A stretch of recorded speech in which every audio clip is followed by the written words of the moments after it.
चलिए, मैं आपका अपना टीचर गुलशेर गौड़ आज मैं आपके लिए प्राचीन भारतीय इतिहास का बौद्ध धर्म से संबंधित टॉपिक लेकर आया हूं। बौद्ध धर्म का पार्ट 2 है आज की हमारी क्लास में। पार्ट 1 आप लोगों को मिल चुका होगा और पार्ट 2 आज हम बौद्ध धर्म पार्ट 2 में कंप्लीट कर लेंगे। तो आप किसी भी एग्जाम की चाहे तैयारी कर रहे हो, कॉम्पिटिटिव एग्जाम की, चाहे आईएएस की कर रहे हो, पीसीएस की कर रहे हो, पीसीएस जे की कर रहे हो, ग्रुप सी की कर रहे हो, police, SI, KVS, CTET, UTET या अदर XYZ जो भी कॉम्पिटिटिव एग्जाम है, ये एक ऐसा टॉपिक है इतिहास का, जैन धर्म, बौद्ध धर्म, जो हर बार और हर एग्जाम में यहां से क्वेश्चन आता ही आता है। ठीक है, तो आप इसे बहुत अच्छी तरीके से पढ़े, बहुत बेहतर प्रकार से इसे पढ़े और आगे बढ़े। ठीक है, तो चलिए आज का हमारा जो पार्ट 2 है वो देख लेते हैं। उसमें हमने क्या लिया है पार्ट 2 में? एक तो महात्मा बुद्ध के जन्म से संबंधित कुछ प्रतीक चिन्ह है वो लिए हैं, और एक जो चारों सभाएं थी बौद्ध धर्म में, 4 सभाओं का आयोजन हुआ था वो लिए हैं हमने। उसमें 4 सभाओं में चौथी सभा के समय बौद्ध धर्म 2 भागों में बट गया था, हीनयान और महायान, उसके बारे में जानेंगे और इसके अलावा जो अन्य जानकारी है वो हम इसमें कंप्लीट करेंगे। चलिए आइए देखते हैं क्या है आज का हमारा टॉपिक। तो विषय हमारा प्राचीन भारतीय इतिहास और टॉपिक है बौद्ध धर्म पार्ट 2। आप याद रखिएगा पार्ट 2। देखिए, महात्मा बुद्ध के जीवन से संबंधित कुछ प्रमुख घटनाएं या प्रतीक।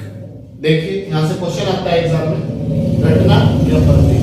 ये क्या तो मैचिंग के लिए क्वेश्चन देता है एग्जाम में कि कौन सी घटना का प्रतीक क्या है, या फिर डायरेक्ट वैसे ही पूछ लेता है। जैसे इनका जो जन्म का संबंध है वो है कमल व सांड से। इसका मतलब यह है कि जब ये अपनी माताजी के गर्भ में थे, जब तक इनका जन्म नहीं हुआ था, तो इनकी जो माताजी थी माया देवी, उन्हें एक ख्वाब आया था, एक स्वप्न आया था कि जो बुद्ध है, महात्मा बुद्ध है या सिद्धार्थ है, वो किसी सांड पे बैठे हुए हैं, सांड के ऊपर बैठे हुए हैं और उनके जो सर पे है कमल का फूल खिला हुआ है। तो इसलिए इनका जो जन्म का संबंध है वो है कमल और सांड से। ग्रह त्याग जब इन्होंने अपने ग्रह त्यागा था, सिद्धार्थ ने, महात्मा बुद्ध ने या गौतम बुद्ध ने 29 वर्ष की आयु में, तो इनका एक घोड़ा था, उसका नाम था कंथक। तो इनके जो ग्रह त्याग की घटना है वो है घोड़े से संबंधित, जिसका नाम था कंथक। ठीक है। ज्ञान प्राप्त मैंने आपको बतलाया था, निरंजना नदी के तट पर पीपल वृक्ष के नीचे में ज्ञान की प्राप्ति हुई थी। ठीक है, तो ज्ञान प्राप्त के जो घटना है वो है पीपल वृक्ष। ठीक है, प्रथम उपदेश इन्होंने सारनाथ में दिया था और इनके प्रथम उपदेश को ही बौद्ध धर्म में धर्म चक्र परिवर्तन के नाम से जाना जाता है। तो चक्र की जो घटना है वो इनकी प्रथम उपदेश है। ठीक है, प्रथम उपदेश धर्म चक्र परिवर्तन। ठीक है, निर्वाण पद चिन्ह, निर्वाण की जो घटना है वो इनके पद चिन्हों से है। और इनकी मृत्यु के बाद मैंने आप लोगों को पढ़ाया था कि इनकी मृत्यु के बाद जो इनके मानने वाले लोग थे, उन्होंने इनके जो शरीर के अवशेष थे, जो जलाने के बाद हड्डियां बचती है, वो 8 भागों में डिवाइड कर ली थी और 8 भागों पर या 8 स्थानों पर स्तूप का निर्माण किया गया था। तो इनका जो मृत्यु है उसका जो संबंध है वो है स्तूप। तो वैसे भी दे सकता है कितने स्तूप? 8 स्तूप। क्लियर है यहां तक के पॉइंट? इसके बाद बौद्ध धर्म में 4 सभाओं का आयोजन हुआ था। वहां से क्वेश्चन बनता है, क्या तो मैचिंग के लिए देगा कि ABC मैच करो, या फिर वैसे ही डायरेक्ट पूछेगा कौन सी सभा कहां पर हुई थी, किस स्थान पर हुई थी, उस समय राजा कौन था, या फिर अध्यक्षता उसकी किसने करी थी। तो 4 सभाओं का आयोजन हुआ था। पहली हुई थी राजगृह, दूसरी हुई थी वैशाली, तीसरी हुई थी पाटलिपुत्र और चौथी हुई थी कुंडलवन। र व प क, तो आप याद रखना र व प क, रौ पक।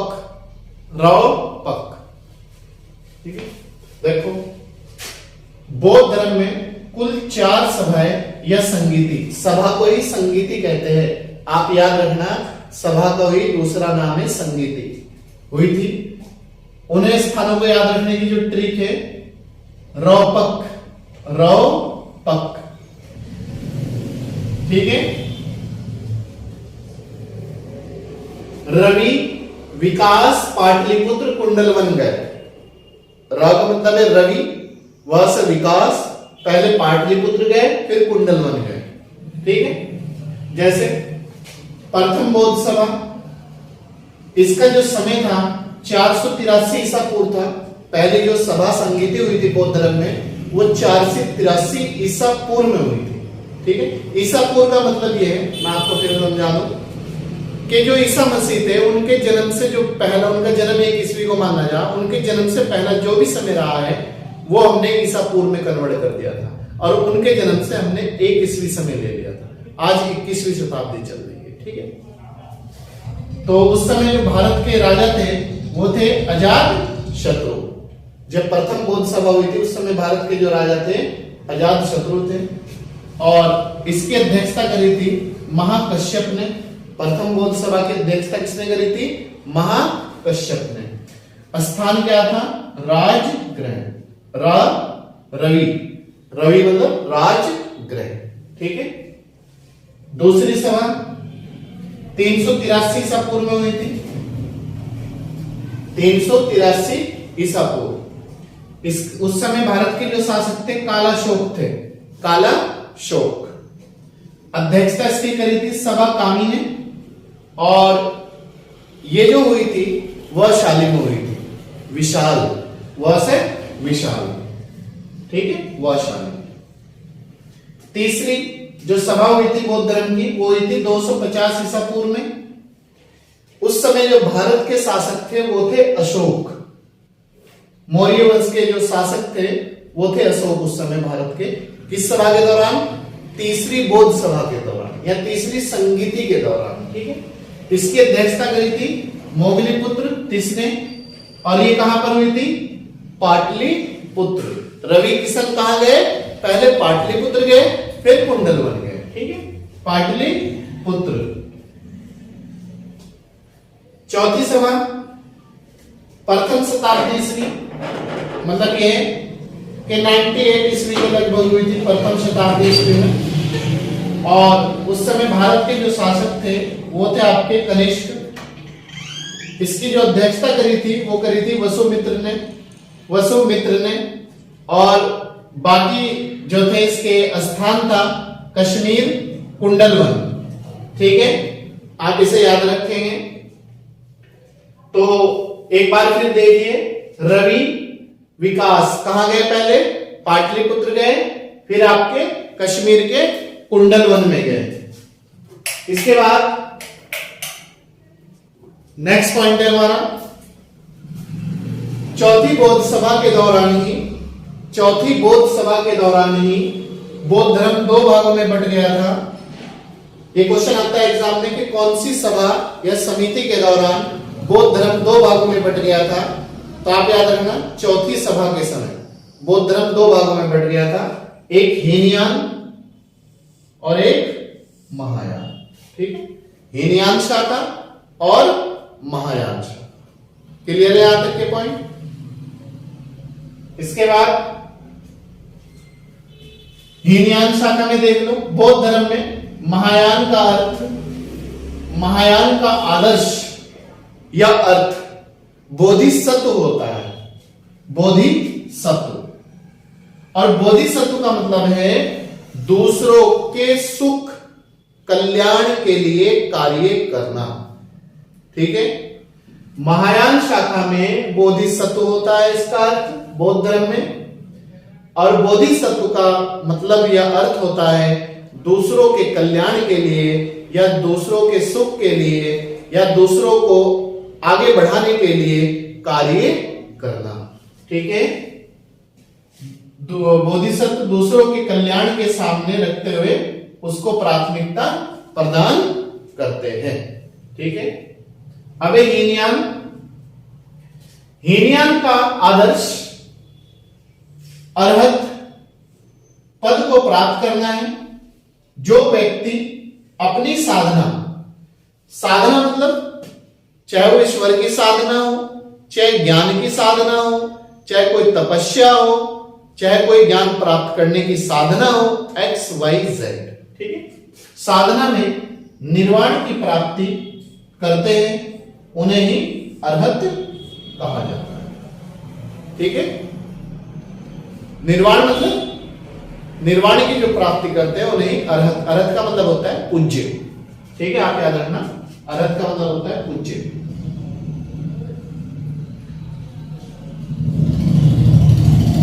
तो अरहत का मीनिंग क्या होता है? पूज्य। इसके बाद हमारा नेक्स्ट पॉइंट है, आप एक चीज ये ध्यान रखना कि बौद्ध धर्म का जो सबसे पवित्र त्योहार है, ये मैं आपको क्लास फर्स्ट में भी बताया था, वह है आपकी बुद्ध पूर्णिमा। बुद्ध पूर्णिमा क्यों इंपॉर्टेंट है बौद्ध धर्म में? क्योंकि इसी दिन महात्मा बुद्ध का जन्म हुआ था, इसी दिन बुद्ध को ज्ञान की प्राप्ति हुई थी, और इसी दिन बुद्ध की मृत्यु हुई थी, महापरिनिर्वाण प्राप्त हुआ था, ठीक। तो इसलिए इस धर्म में, बौद्ध धर्म में बुद्ध पूर्णिमा का एक विशेष महत्व है और एक विशेष त्योहार है, ठीक है। बौद्ध धर्म का सबसे पवित्र त्योहार वैशाख पूर्णिमा है। इसे बुद्ध पूर्णिमा के नाम से भी जाना जाता है, क्योंकि इसी दिन बुद्ध का जन्म हुआ था, इसी दिन ज्ञान प्राप्त हुआ था, और इसी दिन महापरिनिर्वाण मतलब मृत्यु हुई थी। 483 ईसा पूर्व में इनकी मृत्यु हुई थी, ठीक। महात्मा बुद्ध ने एक संदेश दिया था कि विश्व दुखों से भरा हुआ है। क्वेश्चन ये भी आ सकता है कि किसने कहा था पूरा विश्व दुखों से भरा हुआ है, यह संसार ही दुख है? तो ये कहा था महात्मा बुद्ध ने, और इन्होंने 4 उपदेश दिए थे। इन्हें आर्य सत्य भी कहा जाता है। महात्मा बुद्ध के 4 उपदेशों को 4 आर्य सत्य भी कहा जाता है। कौन कौन से? एक तो कहा इन्होंने दुख समुदाय, दुख निरोध गामिनी प्रतिपदा। महात्मा बुद्ध ने विश्व दुखों से भरा हुआ है, और 4 उपदेश या आर्य सत्य बताए थे। वो क्या बताए थे? दुख समुदाय मतलब दुख, संसार में एक दुख ही दुख है, और जो समुदाय हमारा जो समाज है वो भी दुखों से भरा हुआ है। दुख निरोध मतलब दुख को दूर करना, और दुख निरोध गामिनी प्रतिपदा, दुख के रास्ते को छोड़कर सुख की ओर बढ़ना। इसके बाद है एक क्वेश्चन आता है कि अष्टांगिक जो मार्ग है उनका संबंध किस धर्म से है? तो उनका संबंध बौद्ध धर्म से है। अष्टांगिक मार्ग क्या है? देखिए, अष्टांगिक मार्ग का जो संबंध है बौद्ध धर्म से है। सम्यक दृष्टि, सम्यक ज्ञान, सम्यक वाणी, सम्यक कर्मांत, सम्यक आजीवन, सम्यक व्यायाम, सम्यक स्मृति और सम्यक समाधि। तो इन्हें ही अष्टांगिक मार्ग कहा जाता है। सम्यक दर्शन या सम्यक दृष्टि, सम्यक ज्ञान, सम्यक वाणी, सम्यक आचरण, सम्यक आजीवन, सम्यक व्यायाम, सम्यक कर्मांत, मतलब हर चीज समय पे। अनिश्वरवाद, नास्तिक। अनिश्वरवाद का मतलब है जो ईश्वर को नहीं मानता, उसे कहते हैं नास्तिक, ठीक। बौद्ध धर्म और जैन धर्म दोनों ईश्वर को नहीं मानते, तो दोनों में अनिश्वरवाद या नास्तिक के प्रति समानता है। ये दोनों नास्तिक है, ठीक। महात्मा बुद्ध की पहली जो मूर्ति का निर्माण हुआ था वो संभवतः मथुरा कला में हुआ था। याद रखना, प्रथम मूर्ति का निर्माण मथुरा कला में हुआ था। यह पहली मूर्ति किसकी बनाई गई थी? वो महात्मा बुद्ध की ही बनाई गई थी, ठीक है। और बड़े पैमाने पर जो बुद्ध की मूर्ति का निर्माण हुआ था वो हुआ था आपका गांधार कला, ठीक है। बड़े पैमाने पर बुद्ध की मूर्ति का निर्माण हुआ था गांधार कला। पहली मूर्ति का निर्माण किस कला में हुआ? मथुरा कला। पहली संभवतः मूर्ति किसकी बनाई गई? महात्मा बुद्ध की। बड़े पैमाने पर महात्मा बुद्ध की मूर्ति किस कला में बनी? वो आपकी गांधार कला, ठीक है। भारत में उपासना की जाने वाली प्रथम मूर्ति संभवतः बुद्ध की थी। याद रखना, पहली जो उपासना हुई थी मूर्ति की, वो ये अनुमान लगाया जाता है कि प्राचीन काल में वो पहली मूर्ति महात्मा बुद्ध की थी, या सिद्धार्थ या गौतम की थी। ठीक है। इसके बाद महात्मा बुद्ध ने मध्यम मार्ग या रास्ता पर चलने के लिए उपदेश दिया था। इन्होंने कहा था कि बीच का रास्ता अपनाओ, हमेशा सुख रहेंगे, ना तो ज्यादा ऊंचा सोचो और ना ज्यादा नीचे का सोचो, और अपनी जो लाइफ है डे बाय डे की, जो रोजमर्रा की जिंदगी है, उसे एक मीडियम रास्ते से गुजारते हुए आप हर चीज पे काबू पा सकते हो। अपने पे कंट्रोल तो जीवन पे कंट्रोल, जीवन पे कंट्रोल तो सुख पे कंट्रोल। ठीक है, इन्होंने ही कहा। तो ये थी आज की हमारी जो बौद्ध धर्म का पार्ट 2 था, जो अवशेष क्लास थी, वो हमने जो इंपोर्टेंट के क्वेश्चन बन सकते थे एग्जाम में, वो आपको इस लेक्चर में पूरा कंप्लीट कर दिया है। बाकी इसके बाद अगर हमें कोई लगता है तो वो हम आपके टेस्ट के माध्यम से आपको आप तक पहुंचा देंगे। ठीक है, चलिए मिलते हैं आपसे नेक्स्ट क्लास में। अगर आप हमारे YouTube चैनल पर नए हैं तो लाइक इसे सब्सक्राइब कर लीजिएगा, बेल आइकन को प्रेस कर लीजिएगा, लाइक और शेयर जरूर कीजिएगा, क्योंकि आपको प्रतिदिन हम 3 क्लास उपलब्ध कराते हैं और आप घर बैठे 3 क्लास बिना किसी टेंशन के हमारी प्राप्त कर रहे हो। तो थोड़ी रिस्पॉन्सिबिलिटी आपकी भी बनती है और हमारी भी बनती है कि हम आपको समय से उपलब्ध कराएं, और आपकी ये बनती है कि आप हमसे प्यार करें और हमारे क्लासों से प्यार करें। तो उसका नोटिफिकेशन सबसे पहले पाने के लिए आप इसे सब्सक्राइब जरूर करें, और अगर पुराने हैं तो आप कंटिन्यूटी के साथ जुड़े रहिएगा और लोगों को जोड़ने का प्रयास करिएगा, ज्यादा से ज्यादा लाइक शेयर और सब्सक्राइब कीजिएगा।